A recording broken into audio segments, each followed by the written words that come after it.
So hello everyone, welcome to this channel. আজকের এই ভিডিওটা ইম্পর্টেন্ট হবে যারা যারা মাকআউটের ফার্স্ট ইয়ারের এবার অ্যাডমিশন নেবে, সেটা মাকআউটের কোনো কলেজে হোক বা মাকআউট অ্যাফিলেটেড কোনো কলেজে হোক। মোররলেস সব জায়গায় রুল কিন্তু সেমই। নারুলার রুলটা একটু আলাদা, হলদিয়ার রুলটা হয়তো একটু আলাদা, বাট ওভারঅল এই ব্যাপারটাই থাকে, ঠিক আছে? ভালোভাবে শুনবে। দেখো, যদি তোমার কোনো থিওরি পেপার হয়, মানে যেটার অ্যাকচুয়ালি এক্সাম হয়, আমরা তো জানি যে থিওরির রিটেন এক্সামিনেশন হয়, তো মাকআউটের যে কলেজগুলো মানে techno main Salt Lake, suppose Netaji Subhash engineering college, বা ধরে নাও Meghnad Saha institute of technology, বা সেখানে তুমি দেখতে পারো এওটি, বা এটা ছাড়া তুমি অন্যান্য যে কলেজগুলো ধরো টেকনোমেন সল্টলেক। তো মাকআউটের আন্ডারে যে যে কলেজগুলো আছে তার কি রুল? তার রুল হচ্ছে যে এখানে রিটেন যে এক্সামিনেশনটা মানে যেটা সেমিস্টার হয়, সেটা হয় তোমার 70 নম্বরে, ঠিক আছে? 70 মার্কসের হয়, 70 নম্বরের টোটাল এক্সাম হয়, রিটেন এক্সাম তোমাকে দিতে হবে। আর এর সাথে সাথে যে ইন্টারনাল এক্সাম হয়, সেই ইন্টারনাল এক্সামটা হয় তোমার 25 মার্কসের, ঠিক আছে? 25 মার্কসের। আর এখানে অ্যাটেন্ডেন্স যেটা থাকে সেটা হচ্ছে 5 মার্কসের। এবার এর মধ্যে কিভাবে মার্কস কাউন্ট হয়, কত পাসিং মার্কস থাকে, কি না কি, সব আমরা ডিটেলসে কথা বলবো। তো ভালোভাবে ভিডিওটা এন্ড অব্দি দেখো। আর যদি তুমি এবার কোনো না কোনো কলেজে অ্যাডমিশন নিচ্ছ, তাহলে এই চ্যানেলটা সাবস্ক্রাইব করে রাখো, কারণ সেমিস্টারের পড়াশোনা থেকে শুরু করে এক্সাম সাজেশন, প্রিভিয়াস ইয়ার কোশ্চেনের সলিউশন, সব রকম ভিডিওস কিন্তু এই চ্যানেলে আসবে, ঠিক আছে? দেখো, শুরু করছি আমরা এটা দিয়ে।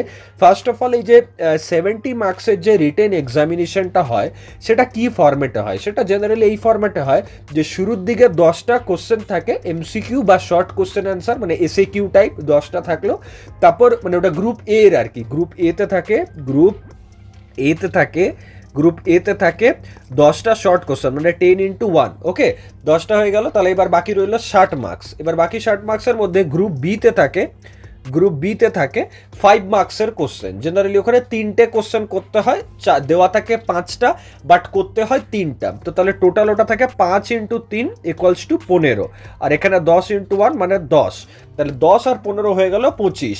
এবার গ্রুপ সিতে যেটা থাকে, গ্রুপ সিতে থাকে 15 নম্বরের একটা কোশ্চেন। এবার ওগুলো ব্রেক থাকে, মানে 5, 8, 3 এরকমভাবে ব্রেক থাকে, ঠিক আছে? তো গ্রুপ সিতে হয় 15 মার্কসের কোশ্চেন।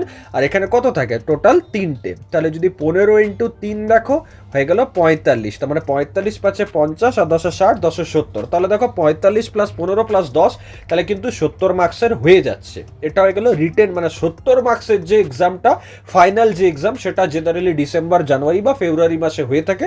এটাই হচ্ছে ফরম্যাট। এবার এটা ইন্টারনাল যদি আমরা দেখি যে ইন্টারনালে কতটা মার্কস থাকে, তো ইন্টারনাল টোটাল 25 মার্কসের হয়। ইন্টারনাল টোটাল মার্কআউটে 4টা হয়ে থাকে, চার টাইপের হয়। সেটা হচ্ছে CA1, CA2, CA3 আর CA4, ঠিক আছে? CA1, CA2, CA3, CA4, এই চারটে কি ইন্টারনাল বলা হয়, 25 মার্কসের হয়। এর মধ্যে এই যে CA1 আর CA2 থাকছে না, এই যে CA1 আর CA2, এই দুটো হচ্ছে অ্যাসাইনমেন্ট বেসড বা কোনো টাস্ক বেসড। মানে কলেজ তোমাকে কোনো অ্যাসাইনমেন্ট দেবে গুগল ক্লাসরুমে বা গুগল ফর্মে, সেটা তোমাকে করে পর সাবমিট করতে হবে, বা পিপিটি বানাতে দিল, সেই পিপিটিটা বানিয়ে তোমাকে সাবমিট করতে হবে। ওটা হচ্ছে CA1 আর CA2। তো 25 মার্কসের হয়ে থাকে। এই দুটো অতটাও ইম্পর্টেন্ট নয়, বাট স্টিল ম্যান্ডেটরি, ঠিক আছে? আচ্ছা, CA3 আর CA4 যদি আমরা বলি যে CA3 আর CA4 এর মধ্যে, তো এই CA3 যেটা হয়, এটা কলেজ কন্ডাক্ট করে। মানে ইউনিট টেস্ট আমরা স্কুলে দেখেছি না, তো সেই ইউনিট টেস্টটা হচ্ছে CA3 এক্সামিনটা, যেখানে কলেজ কোশ্চেন পেপার সেট করে, কলেজই কপি চেকিং করে। বাট জেনারেলি কি হয়, এর যে মানে কপি, মানে আফটার যেটা এক্সাম তুমি দিলে, সেই কপিটা মার্কআউটকে পাঠাতে হয়। ওকে, মানে ইম্পর্টেন্ট আফটার অল। আচ্ছা, এরপর যে CA4 থাকে, এই CA4টা হচ্ছে এমসিকিউ বেসড। এবার এটা কিন্তু মার্কআউটের পোর্টালে হয়ে থাকে। মার্কআউটের একটা পোর্টাল আছে, মার্কআউট ইউ ক্যান অ্যাপ্লাই পোর্টাল। ওটা তোমাদের ওই অনেকটা মানে লগ ইন করে পর তার ভেতরে সব কিছু ডিটেলস পাবে, এরকম টাইপের। যেমন ফেসবুক হয় না, লগ ইন করছি, সব ডিটেলস থাকে, ওরকমভাবে মার্কআউট ইউ ক্যান অ্যাপ্লাই পোর্টালে সবার পোর্টাল থাকবে। সেখানেই CA4টা হয়ে থাকে। এমসিকিউ বেসড এক্সাম হয় এটা, ওই আধ ঘন্টা কি 45 মিনিটের এক্সাম হয়। তো এখানে CA3 যেটা, সেটা কিন্তু এমসিকিউ বেসড নয়, সেটা কিন্তু পুরোপুরি বড় ছোট কোশ্চেন মিলিয়েই হয়ে থাকে। তো তাহলে এটা হয়ে গেল ওভারঅল এক্সামিনেশন যে স্কিম, সেটা তাহলে 25 মার্কসের হয়ে গেল। এবার তোমার হয়তো ডাউট আসতে পারে যে দাদা, এখানে তো 4টে ইন্টারনাল হচ্ছে 25 মার্কসের, তাহলে 4টের মধ্যে কোন মার্কসটাকে কনসিডার করা হবে? এটাও 25 মার্কস, এটাও 25 মার্কস, এটাও 25 মার্কস, এটাও 25 মার্কস। তো আমি তোমাদের বলে রাখি, দেখো যে মার্কআউট এই রুলটা এখনো মানে এক্সপোজ করেনি যে চারটের মধ্যে বেস্ট নেওয়া হয় নাকি অ্যাভারেজ নেওয়া হয়, বাট এটা তুমি ধরে রাখতে পারো যে চারটার মধ্যে যদি দুটো বা তিনটে তোমার দেওয়া থাকে তাহলে সেই বেস্টটাই নেওয়া হয়, একটা অ্যাজাম্পশন বলে রাখতে পারি। বাট হ্যাঁ, তার মানে এটা ভেবো না যে চারটার মধ্যে যে কোনো একটা ইন্টারনাল দিলেই হবে, সেখানে কিন্তু প্রবলেম ফেস করতে পারো তুমি, বা তুমি হয়তো এক্সামের জন্য এলিজিবল নাও হতে পারো। তাহলে বেটার হচ্ছে যে চারটার মধ্যে অ্যাটলিস্ট তিনটে দেওয়া, ওকে, বা যদি প্রবলেম না থাকে তাহলে চারটেই দিতে পারো, অ্যাটলিস্ট তুমি মানে হ্যাসেল ফ্রি একটা প্রসেস এক্সপিরিয়েন্স করতে পারবে। ওকে, 25 মার্কস, আর এখানে 5 মার্কস হয়ে গেলে অ্যাটেন্ডেন্স, কলেজে যেরকম অ্যাটেন্ডেন্স রাখবে সেটার অনুযায়ী তোমাকে মার্কস কিন্তু দেওয়া হবে। তাহলে 70 + 25 + 5 100 মার্কসের একটা পেপার হয়। ওকে, যেমন ফার্স্ট সেমিস্টারে যদি তুমি দেখো তাহলে কি হবে, math, physics, chemistry, basic electrical, কারোর কেমিস্ট্রি থাকবে, কারোর ফিজিক্স থাকবে, তো সেখানে 4টে পেপার বা 3টে পেপার হবে, তো পার পেপার 100 মার্কসের হয়। এবার 100তে পাসিং মার্কস মার্ক আউট থেকে একটা বলা হয়ে থাকে, বা আমরা জানি সেটা হচ্ছে কত, সেটা হচ্ছে 40 আউট অফ 100 পেলে তবেই সেটা পাসিং মার্কস হিসেবে কনসিডার করা হবে। টোটাল 100 মধ্যে টোটাল 40 পেতে হবে। তো তার জন্য রিটেন এক্সামিনেশনে তাহলে কত পাওয়া মানে উচিত, তো অ্যাটলিস্ট তুমি ধরে রাখো যে যদি রিটেন এক্সামে 25 কি 30+ পাওয়া হয় তাহলে তুমি সেফ জোনে থাকবে। ওকে, আর অ্যাটেন্ডেন্স একটু ঠিকঠাক রাখলে আর ইন্টারনালে যদি ঠিকঠাক পারফর্ম করো, মানে মোটামুটি 3টে ইন্টারনালে অ্যাটেন্ড থাকো, তাহলে কোনো প্রবলেম হবে না। তাহলে এটা হয়ে গেল ওভারঅল ফার্স্ট ইয়ার বা ফার্স্ট সেমিস্টার বা যে কোনো মার্ক আউটের সেমিস্টারের যে এক্সামিনেশন স্কিম, সেটা থিওরি পেপার। এরকম প্র্যাকটিক্যাল একটাও আনবো আমি, কমেন্ট করে জানাবে যে প্র্যাকটিক্যাল একটা চাও কি না। আর যারা যারা ফার্স্ট সেমিস্টারে পড়াশোনা শুরু করতে চাইছো, যে কোনো কলেজে অ্যাডমিশন না হয়, সেটা যদি মার্ক আউটের অ্যাফিলিয়েটেড হয়, তাহলে আমাদের ওয়েবসাইট বা অ্যাপের মধ্যে মার্ক আউটের যে কোর্সেস সেটা অ্যাভেলেবেল। সেখানে কি কি পাচ্ছ তোমরা আমি একবার রিপিট করে দিচ্ছি।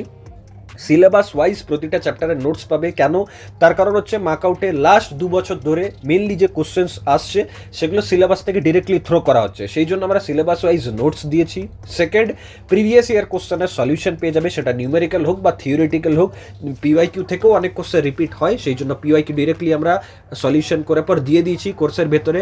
থার্ড, সেটা হচ্ছে যে ইন্টারনাল যে এক্সাম, এই যে 25 মার্কসের যেটা, সেই ইন্টারনাল এক্সামের যে কোশ্চেন অ্যান্সার সেটাও আমরা কোর্সের ভেতরে দিয়েছি। এইবার আমরা কি করবো, এবার আমরা প্রতিটা কোর্সে মক টেস্টও দেবো, তার সাথে সাথে এক্সামের আগে সাজেশনও দেবো, মানে সব কিছু তোমরা একটা জায়গায় পেয়ে যাচ্ছ।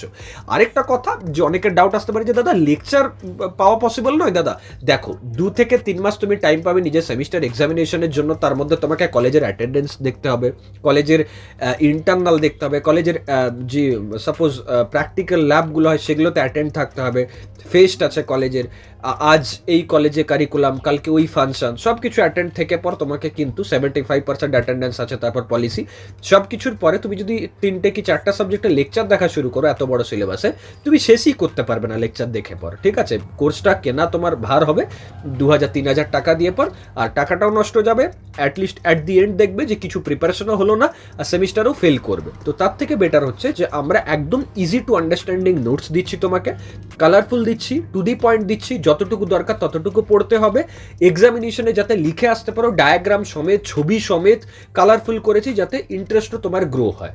তো আশা রাখছি যে কোর্সগুলো হেল্পফুল হবে তোমাদের জন্য অনেক। পড়া শুরু করে দাও এখন থেকে, একবার পড়ে দেখো, বুঝতে পেরে যাবে যে কীরকম কন্টেন্ট।